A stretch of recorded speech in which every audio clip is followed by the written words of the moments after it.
government secret pantaloons. Pew, pew, pew, pew, pew, pew. Ladies and gentlemen, Number whatever. number vague. It is a vague number, ladies and gentlemen. It's make your own number. This might be number 10, which we should celebrate that. It is number 10. I think it is number 10. All right. Get out the streamers. Yes. So give yourself a bad haircut, put on some pantaloons. It's government secrets number 10.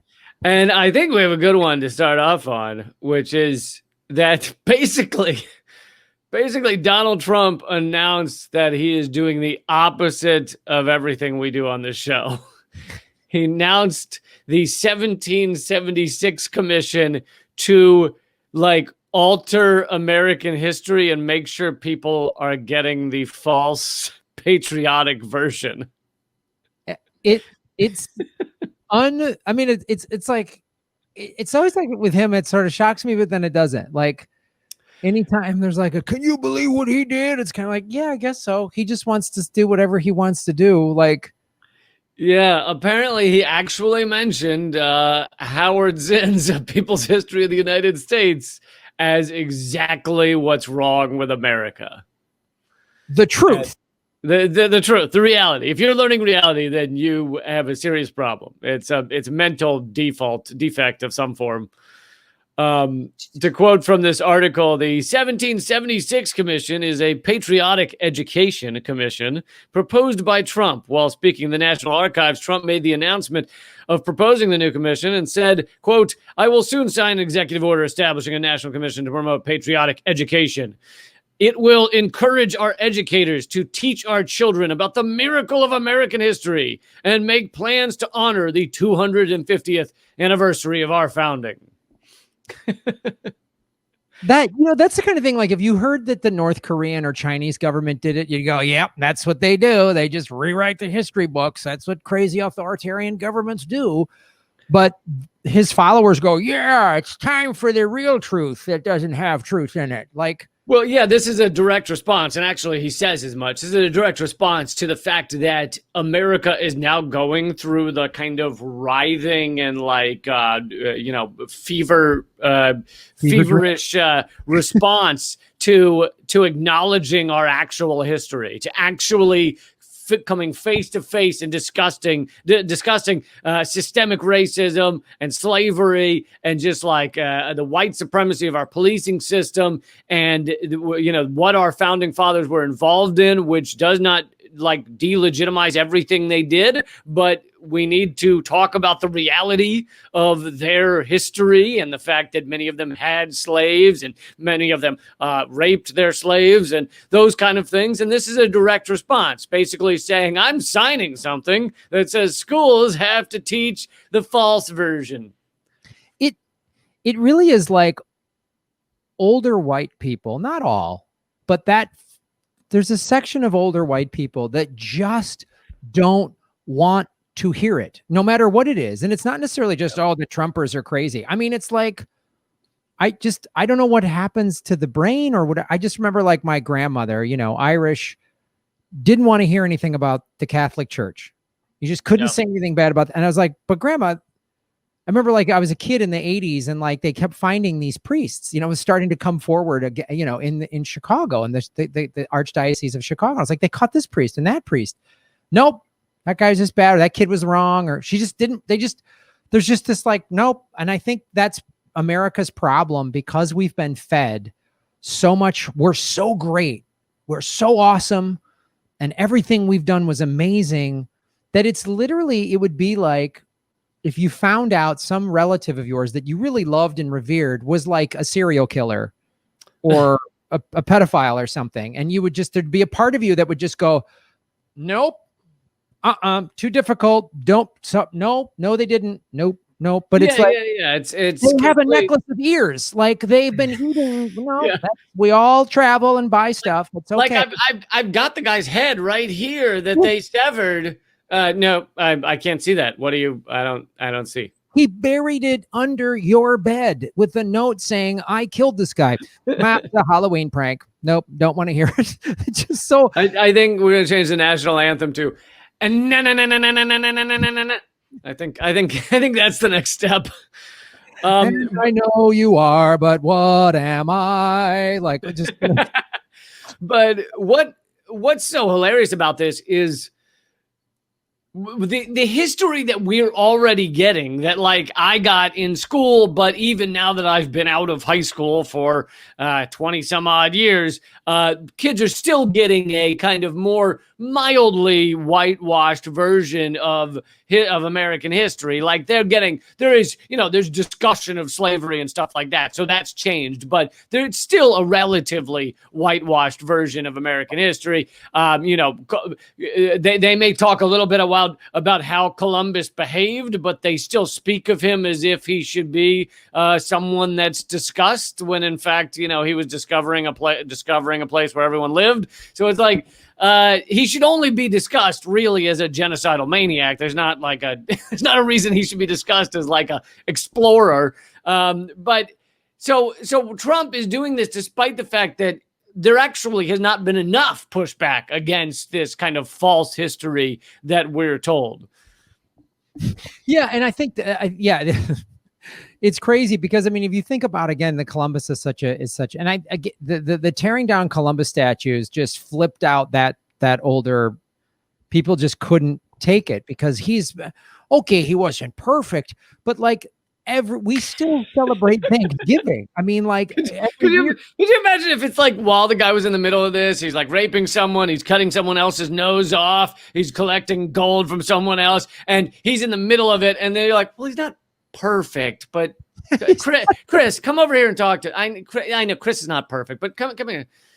Look, I just want you to meet him. He's an okay guy. He's all right guy.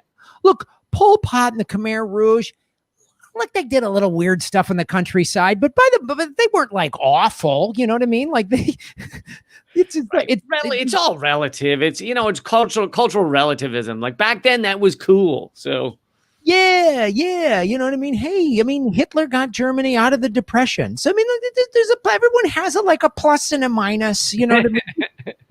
So this is like, I'd be all for rewriting American history if we're gonna, like, because if Trump's basically signing something saying fucking rewrite American history, I say have fun with it. Like Columbus rode here on a pterodactyl, like that kind of shit. I'd be all in for.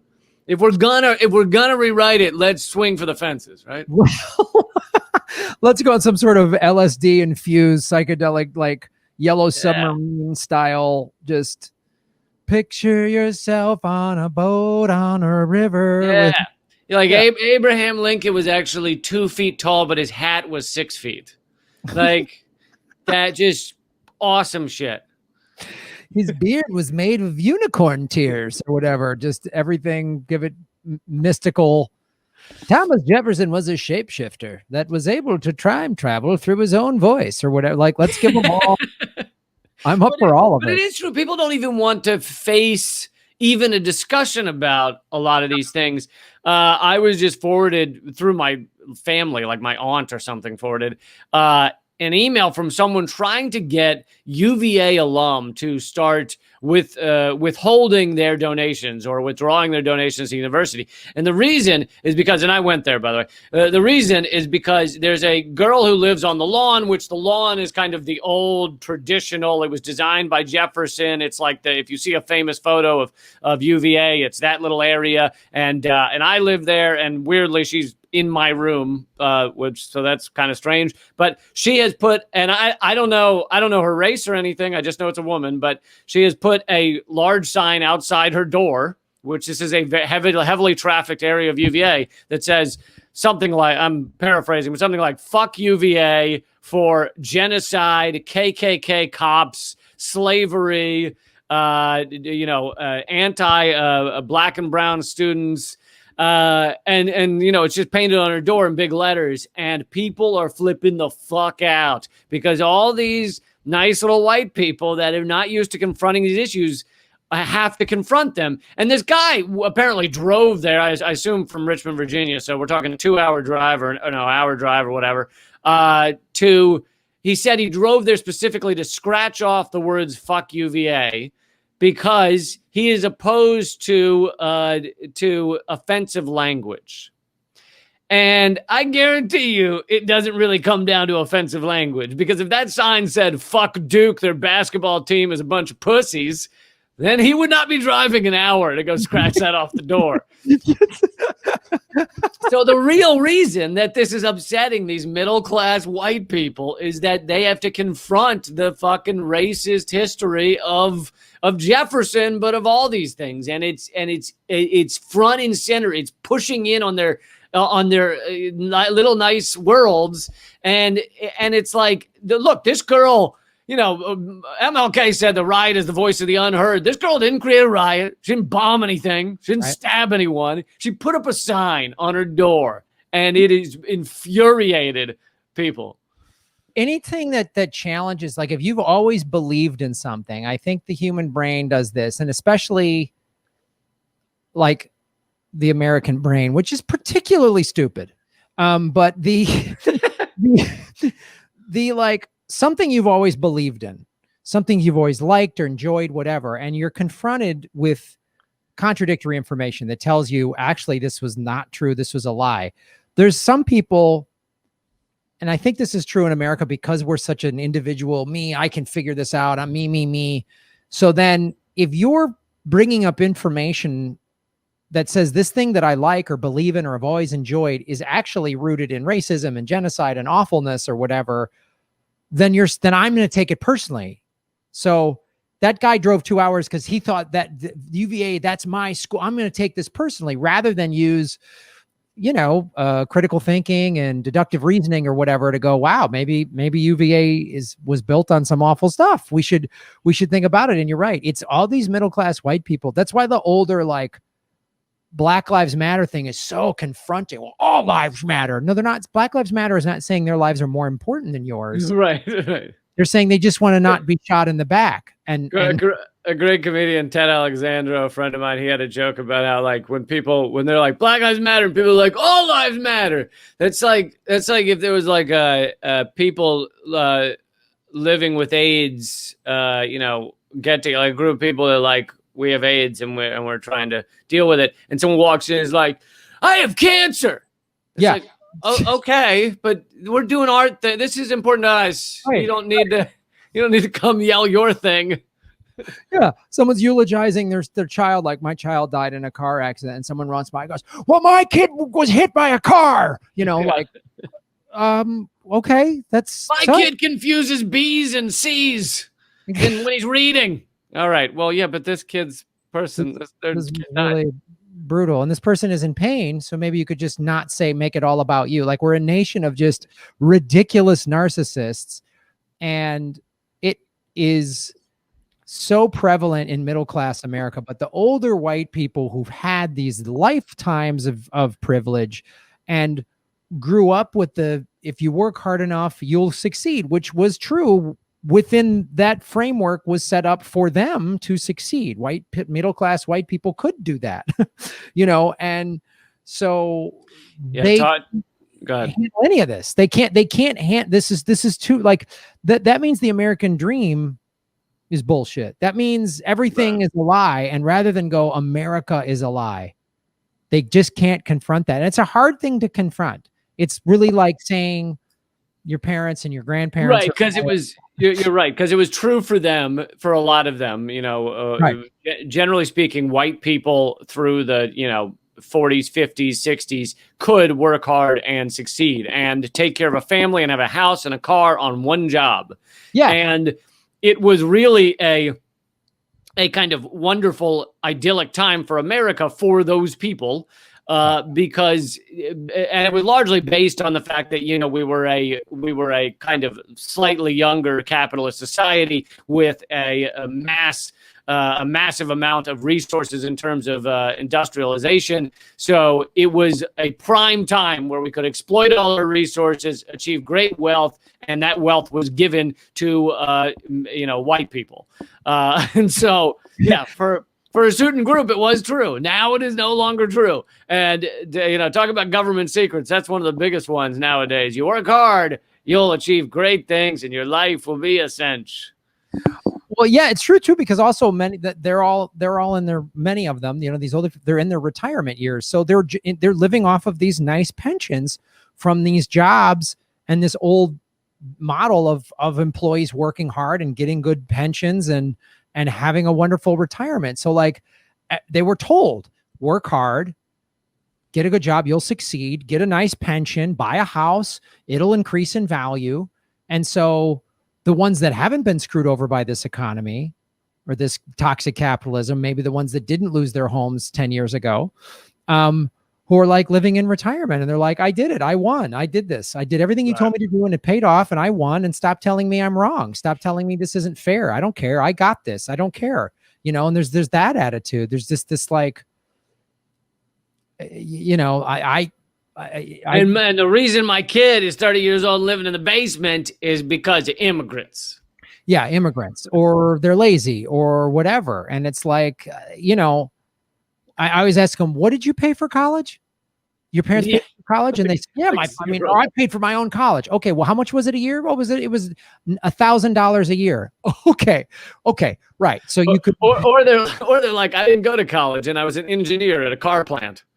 It's like, it's like, you didn't go to college and you were an engineer at a car plant. Like, I started at 25 an hour, and then I moved up to manager, and I was making $60 an hour, and union benefits, and all, like they also don't understand like the golden years of America. Supposedly in the 40s and 50s and 60s, we had post World War II America. We had the highest number of union membership. Yep. We had the highest number of banking regulation and the highest tax code. We had the highest tax rate, and that's what was paying for all of this stuff. And now they're like, socialism. Like they just, you seen that chart with it was like income versus union membership, and they just go exact opposites. Yeah, and now they're just and they're also this very materialistic, as we are, and most Americans were raised to be so materialistic. They have this my home and my car and my stuff, and then they see the news reports of the rioting, and they're like, they're coming for my stuff, and they just like. I mean, I had this argument with. An older, like someone in their 60s would consider themselves pretty liberal after the rioting and the looting happened in Santa Monica, where we both lived. They were like, we had this huge fight because they were like quoting Dr. Martin Luther King, and they're like, I don't know what these Black lives, what are they kneeling for? And I'm like, what are they kneeling for? What are you talking about? She's like, they shouldn't riot here. They should sit down and talk to. I was like, what? Like they've been talking for 400 years. It's not gotten a lot. Nothing's happened, and they keep getting killed, and they keep getting less money, and keep getting all this stuff. And they were like, so if these rioters came to your house, would you just let them take it? And I'd go, yeah, I would.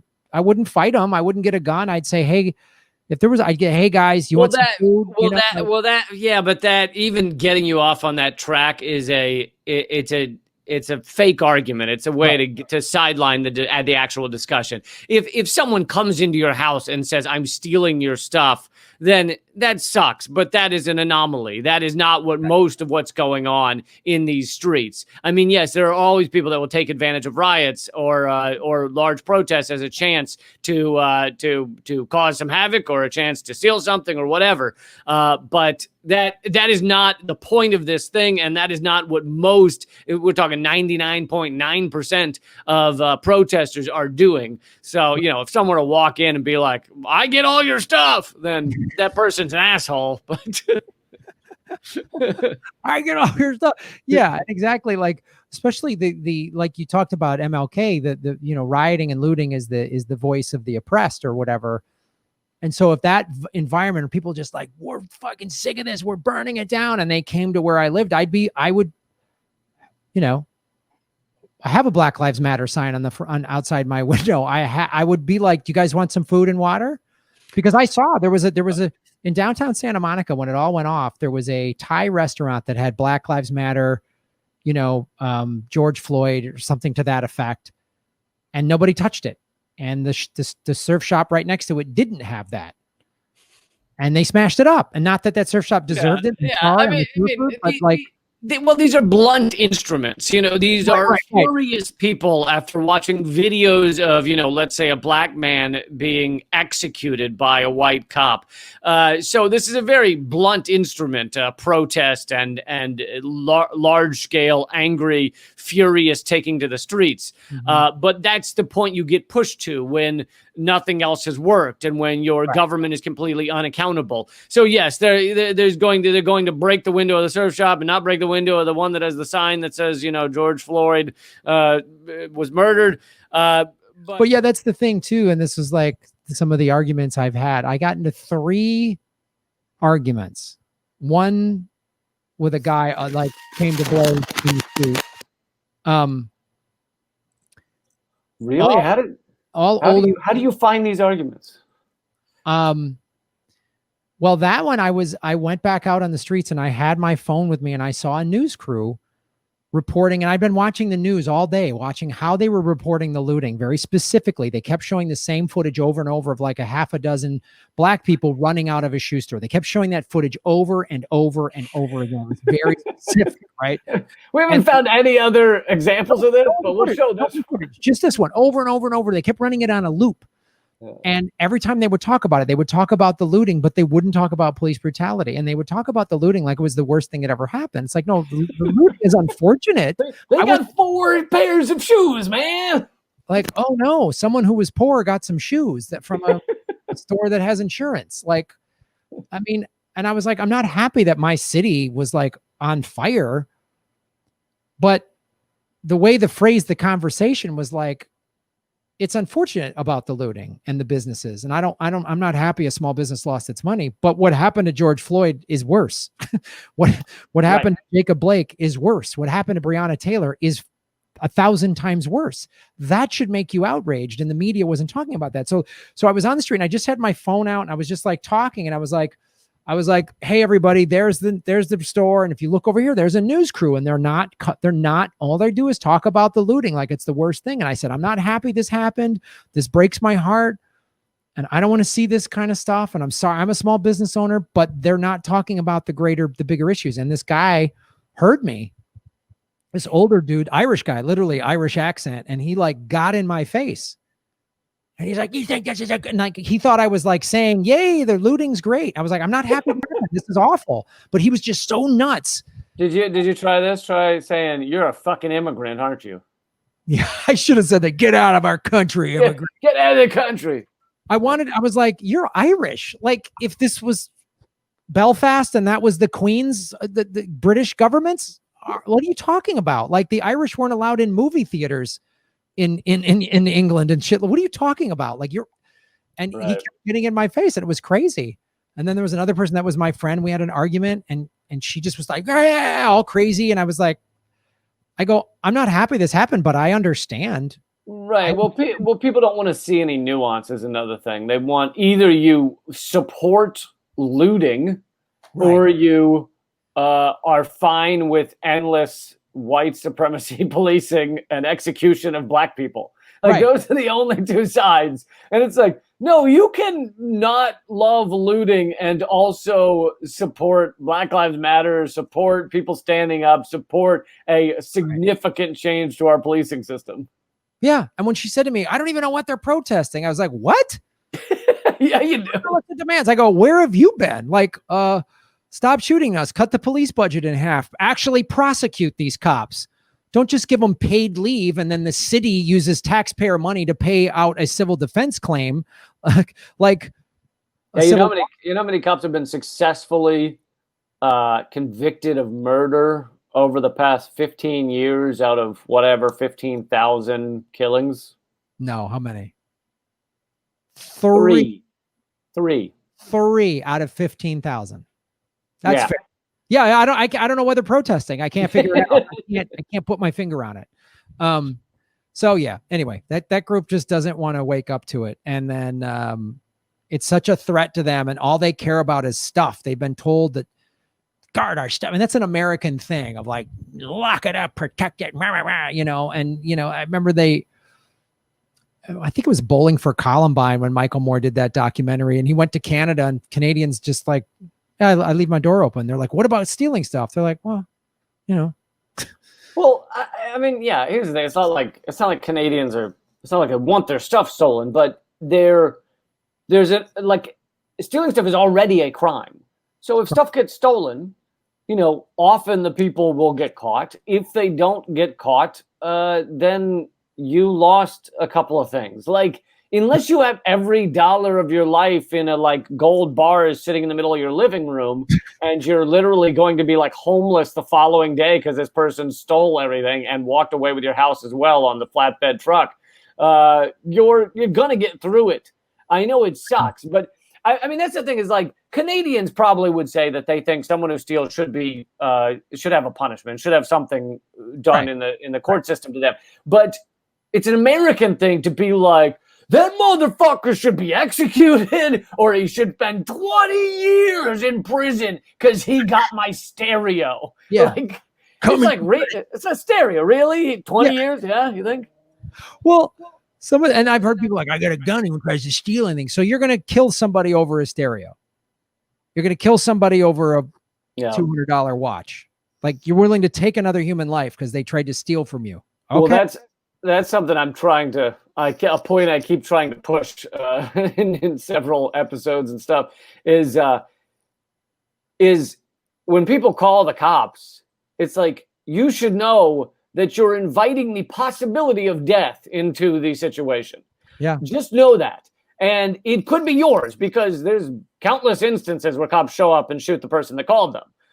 So you have to I'm not saying never call the cops, but you have to know you're inviting that possibility into the situation. So if you hear loud music next door, just know that you call the cops, someone might die. Yep. And is that worth turning down the music? Like, yeah, I know. It's just like, go knock on your neighbor's door and try to be cool. And if they're like, fuck you, okay, then go wear earplugs or something. Yeah. And it's like, yeah, that you have an asshole next door neighbor, but getting someone killed is not generally the answer. Yeah. I mean, it's just madness. All right. You want to go to another? Yeah, let's do it, man. So this is, I came across this one, and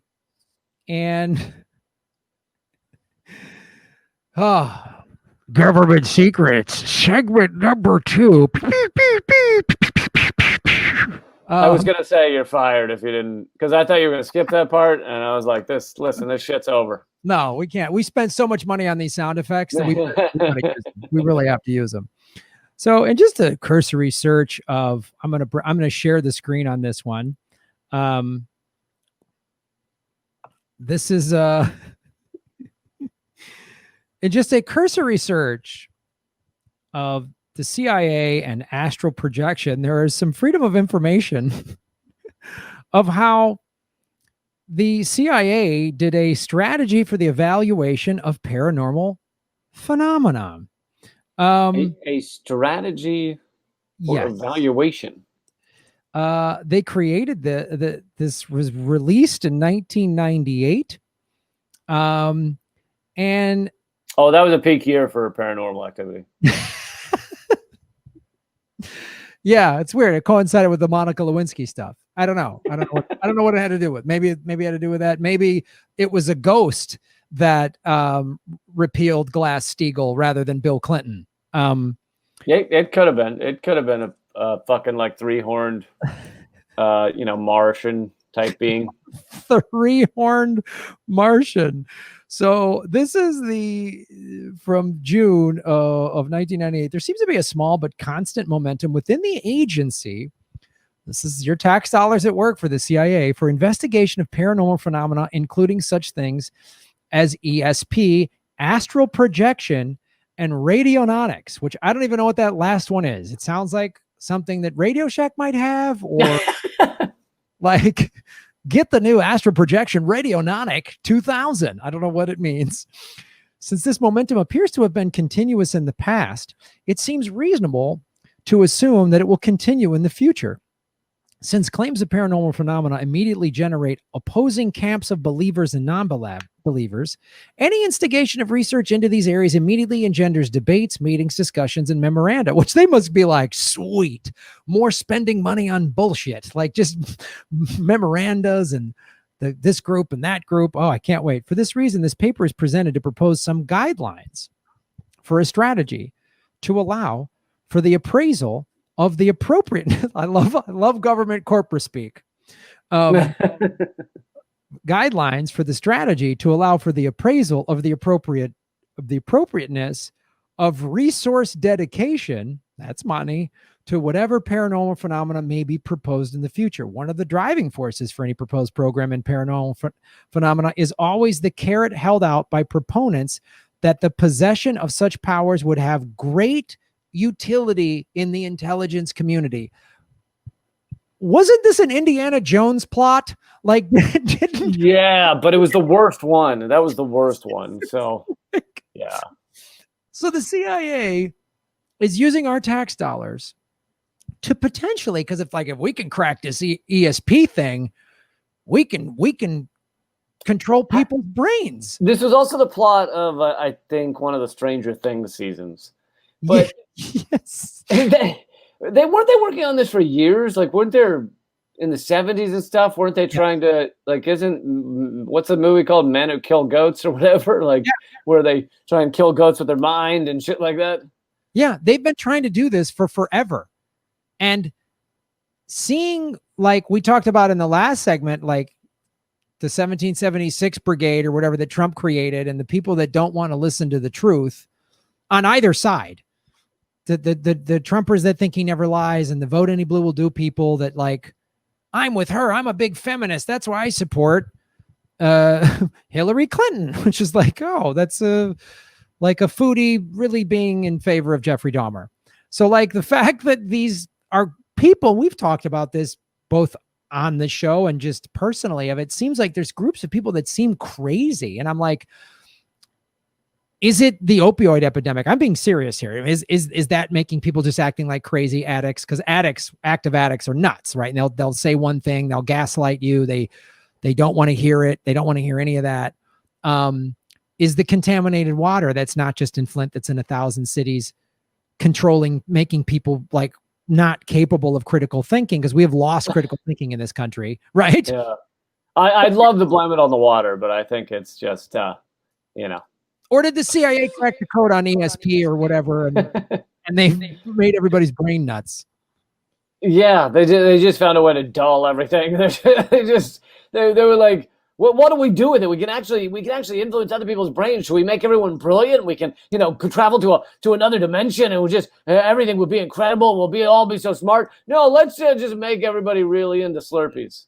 It's just Slurpees and guns, and and partisan politics. Let's make them really into that. Let's get them to just pick a side, red or blue, and that's the one. I mean, here's the thing. I would rather CIA spend a lot more of their time focused on ESP, so that they're spending less time like killing people. So whatever time they spend on like idiot shit, just I hope that's good. That's good. You guys should see. You guys should divert some of that money, staging coups and with democratically elected leaders, and more money to see if people can make soup think. You know what I'm saying? Like, you guys should. Have you ever talked about making dogs talk and sing? Like, put some money in that. Like, I see your point. I think you have good reasoning, Lee. Because the evil shit they do is scary, and this is a little like, rather than doing the Finders cult, which is horrific. And getting people like, well, you're gonna get mad if I mention the name, but getting Epstein on your payroll I don't get mad. I've accepted your obsession, and I can tell. I think we went a whole episode without mentioning him. So we did. I was very good for a whole episode. I took special pills so I wouldn't mention him, because I can tie anything back to that guy. Hey, weird. You notice how shoelaces aren't always? Yep, that's what Epstein did. He St. Croix. Oh wow, Graham. All right. It all comes back to Epstein every time.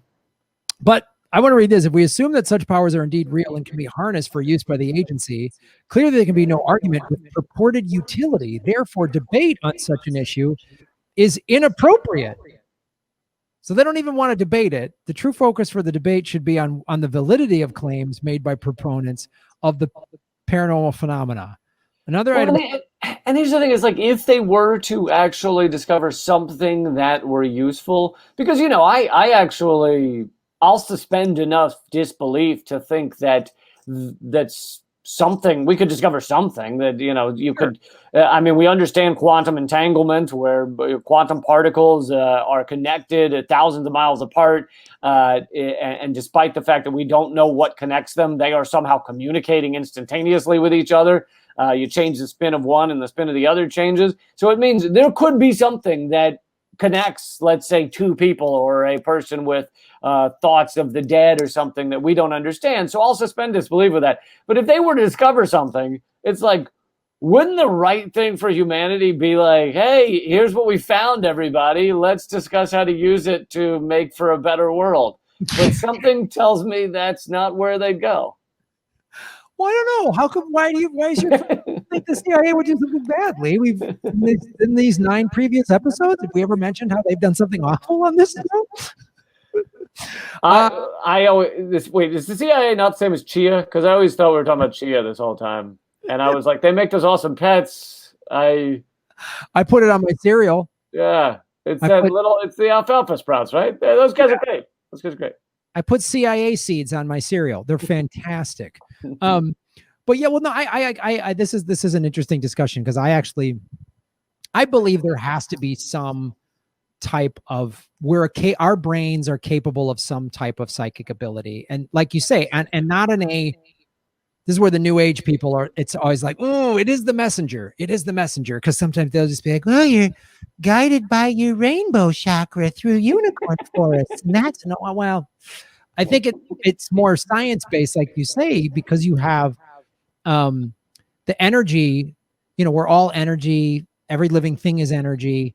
And we could, because I've had some experiences where I'm like, I saw something happen, or I saw it in a dream, or connected with somebody differently than I did other way. Like I've predicted some things in I'm not like I have psychic abilities. I'm not that, but I believe that there's an ability. I believe there's a higher energy level that we could tap into in some way that we could learn this. But of course, I know that every week I go like this and I try and send you the message that it's time to start the show, and it's never worked. It's never done much. It doesn't work when I'm surfing. I keep telling you, the waves block it. Like when they're. Hold on. You didn't have your crystal helmet on? No. It gets something when you surf. My crystal helmet. Jesus. I know. But I do have their latest download. So yeah, like you say, of course the CIA is going to use this for some awful shit. They could use this to be like, if there was like noble intention to research this, and they're like, oh, we're going to see if we can find a higher level of consciousness or communication that could maybe, if we could communicate on a higher level, maybe we wouldn't have disagreements. We wouldn't have war. Wouldn't be a need for crime. No, not the CIA. We're going to find out a way to tap into somebody's brain, and then they can use it to scramble the other person's brain, and then we can steal their oil or whatever their crazy nonsense is. Yeah. So that's my. Yeah, good one. So I have some breaking news that I realize many people will listen to this on Monday, so it will not be breaking to them.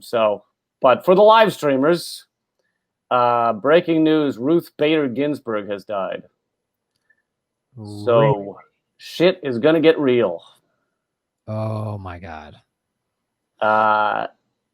This is gonna obviously result in Trump saying we have to pass a new Supreme Court justice. It's gonna be Ted Cruz or the Dark Sith Lord or some shit. And he's going to say, we have to do it right now. Yeah, this feels, I'm not going to get too conspiratorial here, but I'll just say that it's unfortunate she's passed away. I wouldn't. Here's the thing, Graham. If you were to get conspiratorial, I would have to point out that she wasn't exactly a spring chicken. No, I know she's in her 80s, I believe. So of course, anybody, we all could get it. We all could die at any moment, especially when you're in your 80s. You're on the clock's ticking. So, but you've talked about it on your show. I've talked about it on my show. We've talked about it on this show.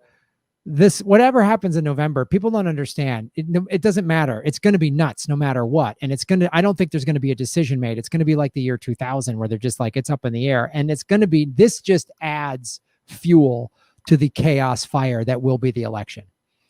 I mean, yeah. It's because now whoever wins is the other side is going to claim, nope, you cheated. And now you'll recall that who was it, Scalia, that died before Obama left, and it was months. They stopped him from picking a replacement for months. So the precedent is there for stopping someone for months. But yeah, it is really. And they're gonna fight and delay this, and it's gonna get involved. It's the election now. It's gonna be like, and again, Democrats, this is what you get for snubbing Bernie and putting Joe Biden in there. This is what you get, and the vote any blue will do people are gonna use this as you got to vote for Biden. Yeah. Any of us that are like, I don't want to vote for Biden, they're gonna say you have to now because of her. Because of this vacant seat. This is like, if I were to want to concoct a civil war in America, this would be how you do it. It'd be one of my chess moves, to just be quite honest with you, is like, I would take the George Floyd protests, which were all different ethnicities, all different walks of life, coming together saying this ain't right. I would turn that into a race war. Right. And then to distract people from the fact that they're actually in class warfare, thanks to decades of toxic capitalism and the $4.25 trillion that was given to Wall Street in the CARES Act and all those things. I would distract people from that. And then this is another great tactic, just a hung election. It's what it's going to be. It's not going to be decided for months. It's not. And this just fuels that. Well, the only way it's decided quickly is if it is some sort of landslide. But right, I think that would be pretty tough, considering our fucking sham of an election system. And actually, one of the things I was going to talk about, I don't know if now's a good time, was I was going to go through kind of how ridiculous our computer voting system is. I wasn't going to go through everything that's wrong with our elections, because that would take weeks. But I was gonna talk about and maybe it does fit now, because it's like one of the reasons they can even claim that because if Trump loses, he'll claim that it was false or whatever, and sure. And one of the reasons that our system is set up for that kind of claim is because we're the only country in the world that uses, I think, close to 100% either computer voting or a computer counting of the ballots. And, these computers are almost never, like, there's no real accountability to the people. There are some audits, and some states specifically have, like, we have the audit of the machines a week after the election, and you can come and you can see how they're working. But the thing is, they do everything they can to make sure you are not able to actually see the audit of the machines. Most of them do. And we saw this again and again. We saw it in California. We saw it in New York. They would have the audit that's supposedly open to the public, and they would keep any public observers as far back as possible. And in Chicago, people testified to the fact that they saw people erasing the numbers that the machine was saying because they weren't adding up, because these computer machines are a fucking fraud. I mean, in various ways. And this doesn't mean that, like, one party or one like the Clinton machine owns the voting machines, it means that in different areas there can be different things. There can be different scams going on. There's different in some areas. Republicans absolutely are in charge of these things, and they've found, some people have found the code to certain types of machines and found that in the code there is fractional voting. Like a vote does not count as a 1 or a 0. A vote will count as like 1.0. And they're like, why the fuck does a fractional vote even exist? Because you could put a program in there that says every Bernie vote counts for 0.9 and every Hillary counts for 1.1. And that adds up quickly. So, that's yet another incredible problem with this voting system. And it's why we have one of the least legitimate voting systems in the electoral systems in the world. Well, clearly you hate America. So let's no, it's just preposterous. Our election system is preposterous. And that's why I like watching people on the left lose their shit over Russia for the last 4 years, when they should just be looking at our own corruption, which is 1,000 times worse than Russia's $4,700 in Google ads showing a Hillary dildo or whatever the hell they showed. Like we've both talked about this on our respective shows of the electronic voting was proven back in 2006 to be hackable. Like every year at the hack fest or whatever, some kid hacks the thing in 9 minutes. And it's like, oh yeah, that was incredible. But all of these, a key point, which is what you're kind of making, all of these hacks, incredibly quick, easy hacks, have been done in person, connected to the machine, like either plugging in a USB. There's certain kind of cards you can get that'll plug into the card reader. Not once have they said, oh, look how easy it is to hack over the internet. So these are not the great other. These are not scary, scary Russia or China. These are in-person hacks. In-person hacks. And that's the other thing. They act like, oh, how could we ever do online? Like, what are you talking about? We file our taxes online. All this encrypted, secure data. Banks, blockchain, right? Blockchain voting. Yeah. And blockchain voting. Exactly. We use the blockchain. I stream my show on Rockfin, which is a blockchain crypto platform. Like cryptocurrency is it's why can't we do that? Why can't we figure that out? Oh, because then it would give everybody access and your vote would actually count rather than this flim flam like Chicago dead people voting thing that we have in this country. It's just preposterous. And both parties cheat equally. Like this notion that one party cheats more than the other. It's like, well, no, the Republicans have their specific kind of cheating. They typically like to gerrymander neighborhoods of color so that they get screwed. And then the Democrats, they love suppressing progressives. So anytime, people. Well, and a lot of the gerrymandering, the Democrats will sign off on or vote for, because the Republicans will gerrymander it so that those Democrats are safe in their districts. So then you have, let's say, 3 Democrats and 15 Republicans, and they all sign off on this gerrymandering shit because the 3 Democrats are like, good for me. Yep. I'll just always win because I know I rope off this blue district. I know that it only comes down to the primary, and this is by design. So 22% typically to 25% show up and vote in primaries. So that's why they go, whoever gets the Democrat, whoever wins in the primary gets the vote, because then if you're a very blue state or blue district, then the Republicans will just throw up a paper tiger against you in the general. Same thing in a red district. If you win the Democrats will just throw up a nobody. So that's why, like California, well, it's not a perfect system. It's in one sense better, has a open primaries. It does a top 2 thing. And back in 2018, it allowed, and this is just one little example, Kenneth Mejia, a Green, to make it to the general, and a Green ran against a Democrat. And it was like, wow, this is how it could be. And it's another thing. We need blockchain voting. We need, what's that other thing I'm blanking on? I'm just blanking on it. It's like, is it where they paint your finger when you vote? Yeah, finger paint voting, ranked choice. That's the name I'm thinking ranked of. Choice. On ranked choice. Yeah. But yeah, and they act like this is impossible, and they could do it. I mean, if everything was so hackable on the internet, banks would not be doing trillions of dollars of online transactions every day. And like, yeah, exactly. But the banks want every person to count, meaning they want to count everyone's money. So therefore, they're fine with that. But voting, they want to make as difficult as possible. So they want you to have to show up to a place on a work day, when most average people are at work. right. That's they want to keep it that way. And keep it a 12-hour window, where like other Western countries will have like 2-3 day. It'll be like all weekend, like several days of in-person voting. Like if you're so concerned about mail-in ballots and all that, great. Then make it make Tuesday election day a national holiday. It's shut down like the 4th of July. Everything's shut down. Have polling places on every block, and get everybody, that's your civic duty, to come out and vote. You know, like, or vote. In Australia, they fine people for not voting. Yes, I don't.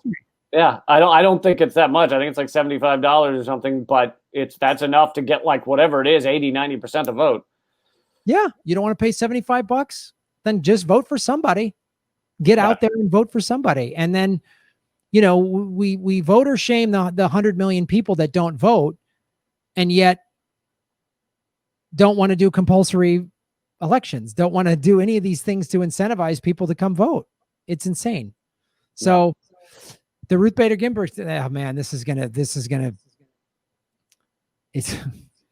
know it's just gonna be fucking, the level of garbage is just gonna be amped up by 10 right now. It's gonna be insane. Leading up to this election is just gonna get worse every day. Oh, that's brutal. That's brutal. Why there's early voting already happening now in some states, and I'm like, yeah, just fucking go put your vote in, so you don't have to think about it anymore.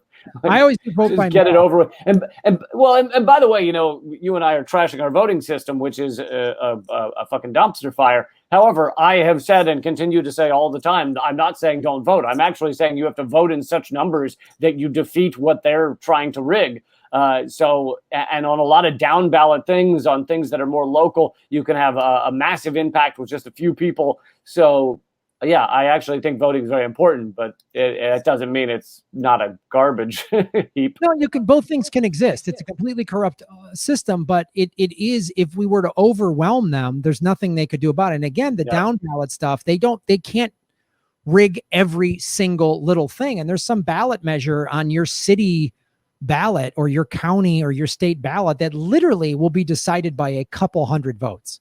And so that's the kind of thing where if you can, that's why I always vote. And I signed up for vote by mail years ago just because I was always traveling and I never knew if I would be there on election day or whatever. And you can, in California, you can fill out if I am there on election day, I fill out my vote by mail thing. And then I walk into the polling place. You can walk right to the front of the line, and I give it to the person. Take a dump right there. And I just go, yeah, who let the dogs out? Weird song. And then I watch them put it in the box. I always watch them, and I'm like, okay, thank you. And then they give me that sticker.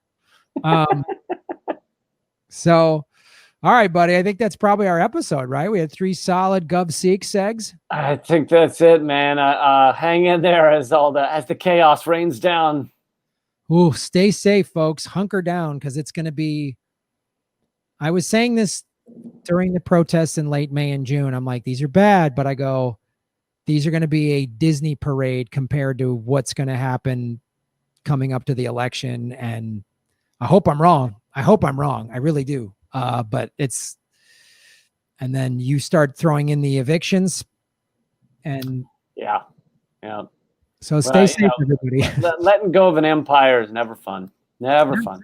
Never a good time. When 4 states on the West Coast are under fire, like I guess Oregon got some huge rainstorms, which was good for putting out some of the fires, but now they got floods and it's just so yeah. But all right, Lee, as I always say, keep fighting. Keep fighting, man. Don't give up. My thing is I'm going to do everything I can. And when I die, I'll be able to look whatever, if there's a God or whatever, and go, hey, man, I tried. It's just going to be the CIA ESP guys. They're like, hi, welcome. Thanks for joining us. We've been tracking your brain for quite some time. Thanks for your help. You didn't know you were helping us, but thanks for your help. You could have just kept surfing. You didn't have to always cut it short. You could have just kept surfing. That's kind of what we wanted you to do. Yeah, all my stuff is at leecamp.com. I put out videos on various news topics almost every day. So just go to leecamp.com, check it often. The show's called Redacted. The TV show's called Redacted Tonight.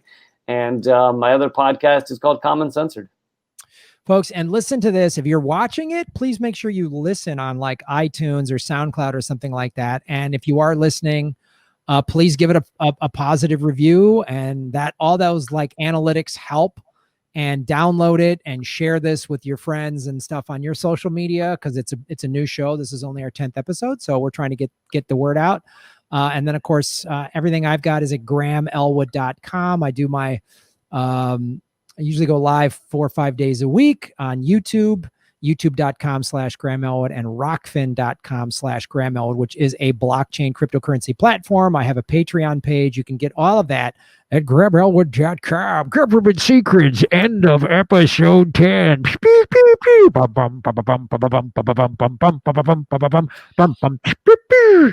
I don't know what happened at the end. I got a new sound graphic card. I liked it. We needed to end on a high note, so that was good. We needed something upbeat. All right, buddy. Well, nice to see you. All right, man. Take care. All right, dude.